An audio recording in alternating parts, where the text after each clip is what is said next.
Stop worrying about homework and start learning with confidence. This is Ask Learn.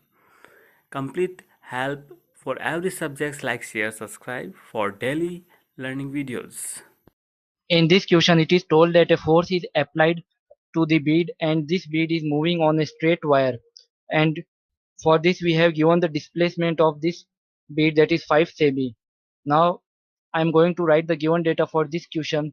So we have given that the displacement of the bead, that is 5 semi, and work done is given to us, that is W naught is equals to 25 joules, and the force applied is, that is Fa.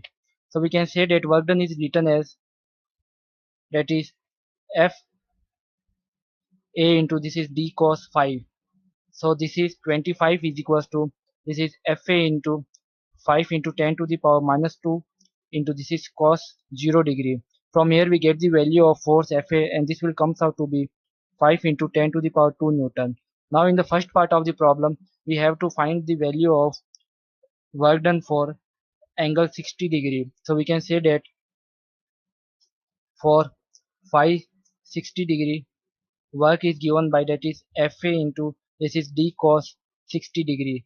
Now put the value of Fa here. So this is 5 into 10 to the power 2 into, this is 0.05 into cos 60. Now after solving this, we get, this is 1 joule, 11 joule. So this is the work done for angle 60 degree. Now in the second part of the problem, we have to find the work done for phi is equals to 147 degree. So we can say that work done is given by, that is Fa into D into, this is cos 147 degree. Now put the data in this equation. So this is 5 into 10 to the power 2 into, this is 0.05 of cos 147. After solving this, we get, this is minus 21 joule. So this is the answer of our second part of the problem. Thank you.